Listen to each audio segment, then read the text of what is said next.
हा, मुला मुली माझ्या सोबत आहे. करुणाताई, ज्या पद्धतीनं आज कोर्टानं न्याय दिलाय तुम्हाला वाटतंय का की तुम्ही जी 3 वर्ष लढाई लढताय त्यात तुम्हाला यश आलंय? यश आला, 100% यश आला. पहिली बायको म्हणून कोर्टाने मला ऑर्डर दिलेला आहे. आणि जे पोटगीसाठी त्यांचे वकील लढत होते की ती बायको नाहीये, त्यांना पोटगी देण्या नकारायचा आहे, तो आज कोर्टाने मला न्याय दिलेला आहे. पण तुम्ही समाधानी आहात का? नाही, समाधानी नाहीये. त्याच्यासाठी ते ऑर्डरच्या खिलाफ मी हायकोर्टामध्ये जाणार आहे. काय काय मागण्या असणार आहे तुमची? माझी 15 लाख रुपये दर महिन्याची मागणी आहे, क्योंकि आज 2 लाख रुपयामध्ये 1,70,000 रुपयाची माझी किस्त आहे. जे घरची आज 7-8 महिन्यापासून घराची किस्त भरत नाही. मेंटेनन्स आहे 30,000 रुपये दर महिना. काय करणार मी? आज मुलगा बेरोजगार घरामध्ये आहे, काय करणार सांगा तुम्ही? 2 लाख मध्ये काय होणार? त्याच्यासाठी मी हायकोर्टामध्ये जाणार आहे. तुमची जी इतक्या वर्षांपासूनची एक मागणी होती की प्रथम पत्नीचा दर्जा तुम्हाला मिळायला हवा, आज तो मिळालेला आहे. कोर्टानं तसा निर्वाळा दिलाय. घरातल्यांच्या पहिल्या प्रतिक्रिया काय होत्या? कारण बऱ्याच घरातल्यांच्या घरामध्ये कोणी नाही, घरामध्ये कोणी नाहीये असा जे प्रतिक्रिया देईल.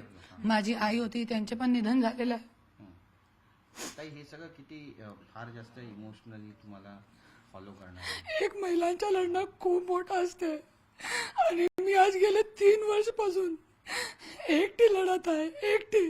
माझ्याकडे पैसे पण नाही होते, सगळे जेवर मी विकून टाकलेलं आहे आणि खूप अवघड परिस्थिती होते. भीड़ से बम्बई आना, बम्बई से भीड़ जाना, आज अकेले लड़ना. कलेक्टर ऑफिस में मुझे मारा था गुंडे ने, वाल्मीकि कराड़ जैसे गुंडे ने एक औरत को मारा था. मेरे गलत तरीके से मुझे छुआ था, पर जब मैंने अपने घर में आके अपने बच्चों को बताया तो मेरे पति ने उनको बोला कि नहीं, मम्मी झूठ बोल रही है. तो बच्चों ने भी वही मान्य कर लिया कि मम्मी झूठ बोल रही है. पर एक औरत झूठी नहीं होती है. मैं रकेल होती तो 50 करोड़ रुपए का कंसेंट्रम हमारा हाईकोर्ट में फाइल्ड है, आप देख सकते हो. वो भी निकाल के चाहिए तो मैं उसकी सर्टिफाइड कॉपी दे सकती हूँ आपको. मैं रकेल नहीं हूँ, मैं धनंजय मुंडे की पहली पत्नी हूँ. यही मेरी लड़ाई थी और इसी की मुझे आज जीत मिली है. और आज मैं एक ही बात बोलती हूँ औरतों से, भारत की महिलाओं से मैं एक ही आह्वान करती हूँ, कभी ये सोच के चुप ना बैठे कि सामने वाला बड़ा आदमी है, कि सामने वाला मंत्री है, कि सामने वाला कितना पैसे वाला है. मैं जब लड़ना शुरू करा था मेरे पास 1 रुपया नहीं था, मेरा घर कर्जे में था, मेरी गाड़ी उठवा ली गई. आज नौकर के पास 4-4 हजार कोटी का प्रॉपर्टी निकल रही है, पर हमारे पास घर की किस्त नहीं भरा रही है 7 महीने से. करुणाताई, तुम्ही घरगुती हिंसाचाराचा सुद्धा आरोप केलेला होता. तो आरोप सुद्धा कोर्टानं पार्शली मान्य केलेला आहे. काय काय तुमचे मुद्दे होते जे तुम्ही त्या ऍप्लिकेशन मध्ये केलेले होते? माझी आईचं निधन झालेलं आहे त्याच्यामध्ये, आणि माझी बहिणीसोबत पण शारीरिक हिंसाचार झालेला आहे. माझ्यासोबत मला 2 वेळे खोटे केसमध्ये जेलमध्ये टाकला गेला. 45 दिवस एरवाडा सारखे जेलमध्ये मी रेहून आलेली आहे. कोणी आला नाही होता माझ्या भेटण्यासाठी, पण एरवाडा जेलमध्ये मी एकटी बसत फक्त ते आभाळ बघत होती अंदर की कोणी मला काढणार. आणि एट्रॉसिटी सारख्या केसमध्ये मला 45 दिवस ठेवला गेला. आणि बीड सारख्या जेलमध्ये मला 16 दिवस ठेवला गेला. आणि कलेक्टर ऑफिसमध्ये 1-2 कोडीचा गुंडा आज जो जेलमध्ये आहे, 2 कोडीचा गुंडा, ते माझ्यासोबत मारहाण करताय. बायकोसोबत, मंत्रीची बायकोसोबत मारहाण करताय. मेरे गाल पे मारता है वो, मुझे गाल पे छूता है, मुझे गलत जगह पे छूता है. और ये महाराष्ट्र में कोई कुछ नहीं करता है, कोई सीएम कुछ नहीं करता है. मेरे परिवार के लोग चुप बैठते हैं. नहीं, मैं कब की आत्महत्या कर लेती. मैं अपने बच्चे की कसम खाती हूँ. मैं कब के, एक बार मैंने सुसाइड की कोशिश भी की, पर मुझे सब लोगों ने समझाया कि बच्चों का मुंह देखो, बच्चों को अमेरिका पहुंचा दिया जाएगा, तुमको कुछ हो गया तो फिर ऐसे राक्षस पनपेंगे, बढ़ेंगे, बहुत आगे बढ़ेंगे राक्षस. पण या सगळ्याबाबत आता तुम्ही न्याय मागणार आहात का? तुमच्यावर न्याय चालू आहे. जे डोमेस्टिक व्हायलन्स जे आहे ते याच्यासाठीही आहे. जे वाल्मीकरांनी तुम्हाला मारहाण केली असं जे तुम्ही सांगता आहात, तेव्हा तुम्ही ही गोष्ट धनंजय मुंडेंना सांगितली होती का? त्याचं पुढे काही केस मध्ये रूपांतरण झालं? धनंजय मुंडे स्वतः होते तिकडे, पोलीसवाले होते, सगळ्यांच्या समोर माझ्यासोबत मारहाण केली आहे कलेक्टरच्या केबिन मध्ये. हा, आणि जे हे होता वाल्मिक कराडनी ज्या वेळेला मला मारला होता, कलेक्टरला मी निवेदन दिला, देवेंद्र फडणवीस साहेबांना मी निवेदन दिला आणि जे डीजी कडे पण निवेदन दिला की माझा फक्त सीसीटीव्ही फुटेज द्या, तुम्ही मला न्याय नाही पाहिजे, फक्त सीसीटीव्ही फुटेज द्या. आजपर्यंत मला सीसीटीव्ही फुटेज भेटले नाही. हा, डोमेस्टिक व्हायलन्सची जी केस आहे पार्शियली येस असं म्हटलेलं आहे सध्या कोर्टाने. तर ही डोमेस्टिक व्हायलन्सची घरगुती हिंसाचाराची केस आता तुम्ही पुढे कशी लढणार आहात? कोर्टामध्ये 20 तारीख आहे त्याच्यासाठी. जे घरगुती हिंसाचार आहे त्याच्यामध्ये माझी बहिणी पण येणार आहे आणि सगळे जे मी पोस्टमार्टमची रिपोर्ट पण काढली होती, आज सगळे जे आहे पुरावे सहित मी पुढे जाणार काय आहे. अजूनही दबाव आहे तुमच्यावर? दबाव तो खूप केलेला आहे आणि सगळं केलेलं आहे. दबाव करतात की खोटे नाटे व्हिडिओ मी तुमचे बनवून ते पसरून काय करायचे करा. मी कोणाचाही भीतणार नाही, कोणाचाही मी डरणार नाही आणि मी असंच लढा चालू ठेवणार. ही पहिली लढाई आहे का जी तुम्ही जिंकली? अजून नाही किती लढाई नाही, माझी दुसरी लढाई आहे. औरंगाबाद कोर्टामध्ये ज्या माझ्या गाडीमध्ये रिव्हॉल्वर टाकली गेली होती ते लढाई पण मी जिंकलेली आहे. औरंगाबाद हायकोर्टाने त्याच्या क्वेश केलेला आहे, ते FIRच्या क्वेश केलेला आहे. ते रिव्हॉल्वर जो टाकली होती 3 वर्षासाठी मला जेलमध्ये टाकण्याचा प्रोग्राम होता हे लोकांचा, पण ईश्वरची कृपा आहे, परलीची जनता इतकी एकनिष्ठ होती, माझे व्हिडिओ काढून मीडियावरती टाकले आणि मीडियाने मला न्याय दिला. करुणा मुंडे असं काय, करुणा मुंडेंकडे असं काय काय आहे ज्यामुळे भीती वाटते आणि म्हणून तुम्हाला 3 वर्षासाठी आतमध्ये टाकण्याचा प्रयत्न होता? असं ऐका, मी बायको आहे, 27 वर्ष संसार केलेला आहे. जे नाही आहे ते पण आहे माझ्याकडे, पण आता मी काढलेला नाहीये. याच्यावरती आपण पुढे बोलू. मॅडम, करुणाजी, तुम्हाला पूर्ण केस पहिल्या- झालेली आहे, त्यात निकाल आलेला आहे. मोठा निकाल आहे. खरं तर कोर्टाने नेमकं काय काय म्हटलेलं आहे, कारण तुमच्या सर्व मागण्या ज्या आहेत त्या मान्य केलेल्या आहेत. पोटगी कमी दिलेली आहे पण देण्यात आलेली आहे. हा, पोटगी दिलेली आहे, त्याच्यासाठी त्यांचा धन्यवाद. न्यायालयाने नेमकं काय म्हटलेलं आहे? न्यायालयाने काय म्हटलेलं पूर्ण तुम्ही वाचलेलं नाही आता ऑर्डर, क्योंकि इंग्लिशमध्ये आहे. मला इंग्लिश खूप काय जे वकिलोची जे लँग्वेज आहे ते मला येत नाही, त्याच्यासाठी मला वाचायचं आहे. पण हा, पोटगी दिलेली आहे आणि परत काय हिंसाचार करू नका, असं जेलमध्ये खोट्या केसमध्ये टाकू नका, असा सगळं आदेश दिलेला आहे. करुणाजी, आता तुम्हाला प्रथम पत्नीचा दर्जा मिळाला आहे, मात्र ज्या पत्नी आहेत, ज्या धनंजय मुंडे यांच्याकडून निवडणूक आयोगाच्या प्रतिज्ञापत्रात ज्यांची माहिती दिली गेलेली आहे, राजेश मुंडे आणि त्यांची मुलं, तर तुम्ही निवडणूक आयोगाकडे आता काही अप्रोच करणार आहात का? कारण तुमची माहिती त्या प्रतिज्ञापत्रात देण्यात आलेली नव्हती. निवडणूक आयोगमध्ये मी अगोदर केस टाकलेला आहे आणि कली बातमी आलेली आहे पुढारीवरती, तुम्हाला माहित नाही मिळाली की नाही, पण कोर्टाने नोटीस जारी केलेला आहे त्यांना की माझं नाव टाकण्यासाठी, की मी पहिली पत्नी म्हणून त्यांना नाव टाकलेला नाहीये. निवडणुकाचे जे पर्चा होता त्याच्यामध्ये मुलाबाळांचा टाकलेला, माझा नाही टाकला. पण त्यांनी माहिती लपवली प्रथम पत्नीची, याबाबत आता निवडणूक आयोगाने काही कारवाई करावी अशी तुमची त्यांची आमदारकी रद्द व्हायला पाहिजे, ते माझी मागणी आहे. काय काय मागणी एकदा परत एकदा सांगा. कोर्टामध्ये केलेलं आहे मी की त्यांना ते आमदारकी त्यांची रद्द व्हायला पाहिजे. या मागचं कारण नेमकं काही सांगू शकत? माझं जे नाव आहे, माझ्या मुलाबाळांचं नाव दिलेलं आहे पर्चामध्ये आणि ते माझं नाव नाही दिलेलं आहे. आणि सगळ्यांनी बघितलेलं आहे की जे परलीच्या जे निवडणुकी जिंकली आहे त्यांनी, ते खूप गुंडाशाही दंडपशाही करून 200 जे बूथ होते ते कॅप्चर करून घेतले होते आणि स्वतः मतदान करून दिलेलं आहे. आणि माझ्याकडे खूप काय पुरावे जे मी पुढे देणार आहे, आता तो नाही देऊ शकत, पण जे मृत लोक होते त्यांचे पण मतदान करून घेतलेलं आहे. ते सगळं मी कोर्टामध्ये टाकलं. आयडियल प्रकरण म्हणून मानलं जाईल देशामध्ये. पूर्ण यापुढे जे आइडियल कोणी नहीं, अशा- आइडियल नहीं, हिस्ट्री एक इतिहास की एक औरत लढी थी, एक महिला लढली होती, इतकी मोठी शक्ती समोर लढली होती आणि जिंकली, एकटी आहे मी, ते खूप मोठी गोष्ट आहे. करुणाजी, पहिली पत्नी असताना त्यांनी राजेश मुंडे यांना दिलेले प्रॉपर्टीचे अधिकार असतील किंवा इतर गोष्टी असतील, तर याबाबत आता तुम्ही काही कोर्टात जाणार आहात का? कारण प्रथम पत्नीचा दर्जा जर तुम्हाला मिळाला असेल तर त्याचे अधिकारही तुम्हाला मिळू शकतील. 100% जाणार आहे. खूप काही प्रॉपर्टी आहे ज्याचे ओरिजिनल पेपर, कमी ते कमी 500 कोटीची प्रॉपर्टी आहे, ज्यांचे ओरिजिनल पेपर माझ्याकडे आहे. त्यांच्या एक स्टेटमेंट काय म्हणतात ना ते स्टाम्पवरती ते पण लिहून मला दिलेलं आहे की प्रॉपर्टी तुमची आणि मुलाबाळांची आहे, पण जे पासून आमच्या 3 वर्ष अगोदर झगडा जे चालू आहे त्याच्यामध्ये त्यांनी काय केलेलं आहे माझं असं माहीत पडलेलं आहे आणि असं झालेला पण आहे. तुम्ही माहिती काढा RTI टाकून की त्यांनी काय केलेलं. आमचा झगडा झाला अगोदर तुम्ही प्रॉपर्टीसाठी काय बोलत नाही होती, काहीही बोलत नाही होती, तो काय त्यांना काही भीती नाही होती. पण ज्यावेळी आमचा झगडा सुरू झाला तर त्यांनी काय केलं की ते सगळी जे प्रॉपर्टी आहे सगळी राजश्रीच्या नावावर केली, बेक डेटचे स्टाम्प घेऊन. तर त्याच्यासाठी मी 100% हायकोर्टामध्ये पूर्ण प्रॉपर्टीवरती मी केस टाकणार. मग राजश्री मुंडे ह्या आता दुसऱ्या पत्नी अनधिकृत म्हणजे दुसऱ्या पत्नी किंवा त्यांचं जे स्टेटस आहे ते अनधिकृत होईल किंवा त्यांच्या नावावर असणारी प्रॉपर्टी ही अनधिकृतरित्या ट्रान्सफर केलेली आहे असा तुमचा दावा. अनाधिकृत हाँ ट्रांसफर करिए ना. अनाधिकृत हमसे पूछा नहीं, मुझसे नहीं पूछा, मेरे बच्चों से नहीं पूछा. हमारे नाम पे 1 रुपए की प्रॉपर्टी नहीं है धनंजय मुंडे की. राजेश्रींबरोबर लग्न करताना त्यांनी तुमची काही परवानगी घेतली नाही, होती? तुम्हाला काही नाही. कल्पना होती? नाही, मला काही कल्पना पण नव्हती. मी इंदोरमध्ये होती. मग या लग्नाला तुम्ही आता कोर्टात चॅलेंज करणार? हा करणार आहे, केलेला आहे अगोदर पण. ते डोमेस्टिक व्हायलन्स मध्ये सगळे येतात.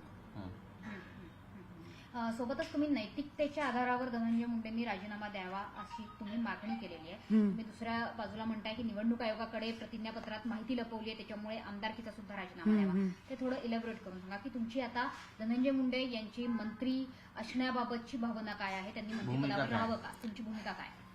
नाही, मंत्री आहे की नाही आहे त्याच्या माझी काय लेणं घेणं नाहीये. पण जे खरेचीसाठी मी लढणार आहे, कोर्टामध्ये मी लढणार आहे. खरी जे गोष्ट आहे, जसे पर्चेमध्ये माझं नाव टाकला नाही तो कशाला नाही टाकला है ना, हे प्रॉपर्टी आहे कशाला नाही टाकली, जे कोर्टामध्ये केस चालू आहे आमचे ते पण नाही टाकला, आज जे ऑर्डर झालेली आहे ते कोर्ट केस पण नाही टाकला. ते खूप मोठा केस आहे, टाकायला पाहिजे ना. त्यांनी नैतिकतेच्या आधारावर राजीनामा द्यावा. हा द्यायला पाहिजे. नाही, पण या सगळ्या कोर्टाच्या निर्णयानंतर त्यांच्या कुटुंबाकडून किंवा त्यांच्या PN कडून कुणाकडून तरी तुम्हाला संपर्क साधण्याचा प्रयत्न झाला नाही, गेल्या आणि काही झाला काळात तर मग तुमची भूमिका काय असेल? ते तर पुढे बघू आपण. काल आता मी त्यांच्या- काय बोलू शकत नाही काल त्याच्याबद्दल. त्यांच्या वकिलांना या संदर्भातला निर्णय झाल्याबद्दलची कल्पना झाली असेल तर कालपासून कुणी संपर्क साधला? मला तो जे ऑर्डर झाली आहे ना, मी काय घरामध्ये होती आज, जिंदगी भर मैं घर में रही हूँ, मला ये माहित पण नाही होता. ते ऑर्डर इतकी मोठी आहे माझ्यासाठी, मला माहित पण नाही होता. पर ज्या लोकांना असं कळलं की करुणा मुंडेच्या संदर्भात इतकी मोठी ऑर्डर झालेली आहे, त्यांची इतकी मोठी विजय झालेली आहे, तो मला असं कळलं की नाही इतकी मोठी विजय झालेली आहे का, मी इतकी इनोसेंट आहे, बरं. मला माहित नाही काय. तुमचं शेवटचं बोलणं धनंजय मुंडेंशी किंवा त्यांच्याशी संबंधित असलेल्या लोकांशी, त्यांच्या परिवाराशी कधी झालं होतं, काय झालं होतं? बोलना होता रहता है, बोलना. 2 बच्चे हैं हमारे, उसके लिए हमारा बोलना होता रहता है. धनंजय मुंडे से आप बातचीत करते हैं? आखिरी मतलब कल बातचीत की थी आपने? नहीं, कल तो नहीं की, तो आखिरी अभी तो नहीं की है उनसे, थोड़े दिन से. अच्छा, तो जो बातचीत है तो बच्चों के बारे में या फिर घर के बारे में क्या? यही किस्त वगैरह जो है घर की, 7 महीने से किस्त नहीं भरी है घर की, यही सब बातों के विषय में करती रहती हूँ मैं उनको कॉल कभी कभी. अच्छा, मग आता 7 महिने झाले दिलेले नाही आणि दरम्यानच्या काळामध्ये जर आपण बघितलं तर इथे एवढी मोठी प्रकरणं राज्यामध्ये होत आहेत, त्याच्यामध्ये वाल्मिक कराड यांचं नाव सुद्धा पुढे आलेलं आहे. वाल्मिक कराड हे त्यांचे खूप जवळचे होते असं जे सातत्याने, तुम्ही पण ते अनुभवले का? आपने ये अनुभव किया कि वाल्मिक कराड उनके काफी करीबी थे? उद्देश्य परछाई है वो, परछाई, जबड़ के नहीं, परछाई. और भी बहुत लोग हैं पर मैं अभी नाम नहीं लूंगी उनका. और जो है बहुत अंजली दमनिया यांनी पण बरेच आरोप केले घोटाळ्याचे, भ्रष्टाचाराचे धंदे आणि राजीनाम्याची मागणी केली, काय म्हणाल? त्याच्याबद्दल मी त्याच्यामध्ये काय गेली नाही आता. काय त्यांचे स्टेटमेंट आहे ते पण मी बघितलेले नाही अंजलीताई दमानियाचे. धनंजय मुंडेंनी आता एक प्रसिद्धी पत्रक जारी केलंय त्यांच्या वकिलामार्फत. त्यांचं असं म्हणणं आहे की कोर्टाचा आज जो निकाल आलाय, कोर्टामधून तुमचा जो दावा आहे, तर हा फक्त आर्थिक स्वरूपाचा निर्णय आहे. यामध्ये करुणा शर्मा यांच्या इतर आरोपांवर दोषी ठरवलं नाहीये असा बचाव ते आपल्या प्रसिद्धी पत्रकातनं करतायत. खरी आहे हे ना, खरी गोष्ट आहे. आत्ताच फक्त कशाचा निकाल दिलेला आहे की आम्हाला ते पोटगी भेटली पाहिजे, एक बायको म्हणून पोटगी भेटली पाहिजे, ते निकाल दिलेला. पण जे डोमेस्टिक व्हायलन्स आहे ज्याच्यामध्ये जे मी ते टाकलेले आहे ते पुढे होणार आहे, ते पुरावे, ते डिबेट पूर्ण कोर्टामध्ये होणार आहे. ते पुढची गोष्ट आहे, त्याच्यासाठी 20 तारीख ठेवलेली आहे. त्यांनी पार्शली येस असं म्हटलेलं आहे ऑर्डरमध्ये डोमेस्टिक व्हायलन्सच्या. आणि सोबतच धनंजय मुंडे आता स्वतःचा बचाव करू पाहतात की ही फक्त आर्थिक ऑर्डर आहे, तुमच्या इतर बाबतीत, इतर दोषारोपांबाबतीत कोर्टाचं काही म्हणणं नाहीये. हा आता तो आर्थिक आहे ना. आणि ते पण केलेलं आहे ना की आता असे जेलमध्ये जे केलेलं आहे की तुम्ही डोमेस्टिक व्हायलन्स करू नका. क्योंकि डोमेस्टिक व्हायलन्स ते नाही असतो की तुम्ही घरामध्ये राहून बायकोसोबत मारहाण करता, ते नसतो. तुम्ही बाहेर जायपर्यंत पण तुम्ही, आता तुम्ही वेगळे आहे तरी पण तुम्ही व्हायलन्स कुठे संपवतात? व्हायलन्स संपवत नाही ना. कलेक्टर ऑफिसमध्ये तुम्ही मारहाण करताय बायकोसोबत पोलिसांच्या समोर, छोटी गोष्ट नहीं है. आज मेरी माँ ने कभी मुझे थप्पड़ नहीं मारा है और एक 2 कौड़ी का गुंडा मेरे चेहरे पे मार के चला गया, मेरे को बदतमीजी से छू के चला गया. निकालिए आप वो फुटेज. दीपा मुधोल मुंडे मैडम को पकड़िए आप. दीपा मुधोल मुंडे, उनकी नौकरी जाएगी इसमें. कैसे उन्होंने डिस्ट्रॉय करे वो मीडिया को राइट्स है. एक कलेक्टर है वो और एक महिला कलेक्टर है. बेटी बचाओ बेटी पढ़ाओ. अरे आज मैं नहीं लड़ूंगी तो कल को मेरी बेटी क्या सीखेगी? कल को भगवान न करे उसको भी ऐसा कोई पति मिल गया तो वो भी ऐसी भीगी बिल्ली जैसी बेटी रहेगी घर में. इसीलिए मैं लड़ रही हूँ ये लड़ाई. महाराष्ट्र की हर महिला को, भारत की हर महिला को मैं ये मैसेज देना चाहती हूँ. भले ही आपके पास पैसा नहीं है, आपको मालूम है गाड़ी में रोड पे सो के मैंने रात बिताई है. रोड पे होटल में रुकने के, क्योंकि गाड़ी चलाते चलाते जाती हूँ जब मैं, तो मेरे पास उतने तक पैसे नहीं होते थे कि मैं होटल में रूम लेके सो सकूं. रोड पे गाड़ी रोक के कोने पे और वही सो जाती थी. कोई आके मार जाए कि कूद जाए, कोई डर नहीं होता था मुझे. यही मैं देना चाहती हूँ. आप सत्य की लड़ाई है, सत्य की लड़ाई के लिए आप लड़िए. कोई आपको धमकी दे, मारे, पीटे, आपके कुछ भी करे आपके लिए, आप लड़ो. लड़ाई ऊपर वाला है न्यायाधीश, सबसे बड़ा न्यायाधीश ईश्वर है जो मेरे साथ था, इसलिए मुझे आज न्याय मिल रहा है. औरंगाबाद कोर्ट में भी मुझे इसलिए न्याय मिला. आप अभी राजेश दीपा मुधोल मुंडे मॅडम.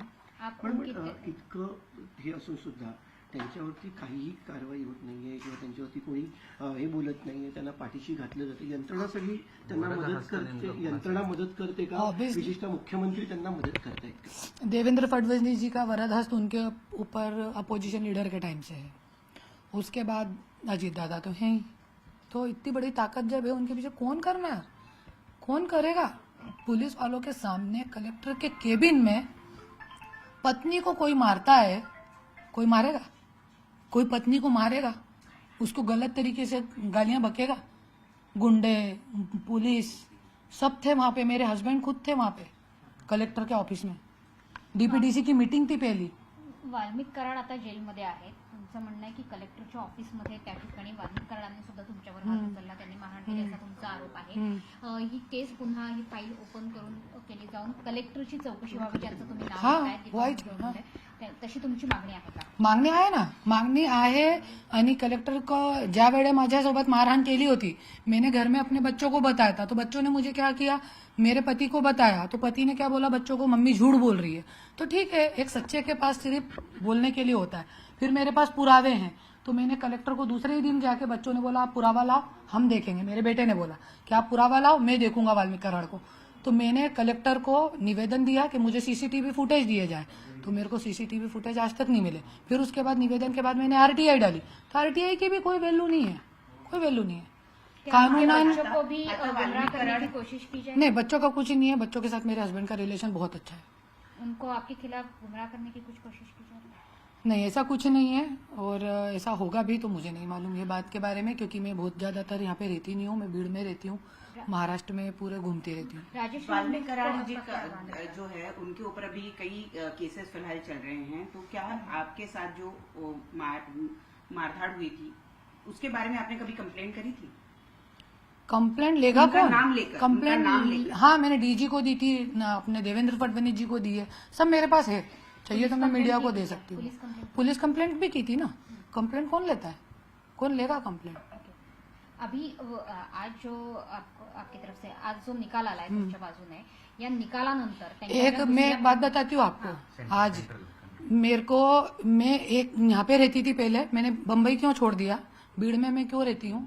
मैं यहाँ पे रहती थी ना, मेरे दरवाजे पे कभी भी पुलिस वाले आते थे, मेरे दरवाजे पे कभी भी पुलिस वाले आते थे और मुझे उठा के लेके जाते थे, कभी भी आते थे और मेरे को लेके जाते थे पुलिस स्टेशन में. ऐसा मेरे साथ चलता था सब. इसलिए मैंने ये भीड़ बम्बई छोड़ दिया, क्योंकि मेरे साथ मेरे बच्चे भी रहते हैं. मैं अपने आप को बचा सकती हूँ, अपने बच्चों को कैसे बचाऊंगी? कल को मेरे बच्चों को भी लेके चले गए तो कौन जिम्मेदार होगा या उसका? सगळ्यातून तुम्ही काय शिकलात? एक गोष्ट जी प्रकर्षाने तुम्हाला आठवणीत राहील नाही. एकच शिकलेला आहे, लढायला पाहिजे, रडायला नाही पाहिजे, लढायला पाहिजे. पण रडणं येतात मला, क्योंकि खूप काही इमोशन धनंजय मुंडे सोबत जुड़लेले माझे. मैंने खूब प्यार किया अपने पति को, एक प्रेमी का बोल के. आज भी मैं वो बोलेंगे मेरे लिए जान दे दो तो मैं जान भी दे सकती हूँ, पर प्यार से, नफरत से, जोर जबरदस्ती से भगवान के आगे भी मैं नहीं झुकूंगी. भगवान के आगे भी मैं नहीं झुकूंगी. मैं भूखी रह रह के लड़ रही हूँ, 24 घंटे भूखी रह रह के लड़ रही हूँ मैं. भीड़ में जाके आप मेरा घर देखिए, इतने छोटे घर में मैंने 2 साल निकाले. वहाँ पे नाले के पास 4 कुर्सी है मेरे यहाँ. पर ये राजमहल, जैसे सीता जी ने अपना वनवास, राजमहल छोड़ के वनवास काटा था, मैंने बोला मैं भी उसी मट्टी की हूँ. मेरे को भी आज इतना आलीशान घर है हमारा, आप देख रहे हैं. आज ये आलीशान घर छोड़ के मैं भीड़ में धक्के खा रही हूँ, भूखे, बाथरूम रोक रोक के. एक औरत की क्या वजह होती मैं वो बता रही हूँ आपको. शायद ये मीडिया के माध्यम से मेरे पति भी सुन ले, क्योंकि उनके पास तो इतना भी टाइम नहीं है कि मेरा सुन ले. वो एक मंत्री की पत्नी होने के बावजूद 15-15 घंटे पानी नहीं पीती हूँ, क्योंकि बाथरूम आ जाएगी. बाथरूम कहाँ जाऊंगी? रोड पे नहीं जा सकती, औरत हूँ ना, इसके लिए. इसलिए औरत की बहुत दुर्दशा है. फिर भी मैं यही बोलूंगी, कई जगह प्यार से नहीं काम लिया जाता, इमोशंस काम नहीं आते. ये पैसे वालों को इमोशंस नहीं समझ में आते. तो ठीक है, आप लड़िए. मैं हर महिला को, कई मंत्री हैं ऐसे जिनकी बीवियां बहुत परेशान हैं, तो मैं यही बोलूंगी, आप लोग लड़िए और लड़िए, आपकी जीत होगी और होगी. आज धनंजय मुंडे और राजश्री मुंडे को आप क्या कहना चाहेंगे? राशिरी को तो मैं कुछ नहीं कहना चाहूंगी, क्योंकि वो मेरी नजरों में औरत ही नहीं है. That's it.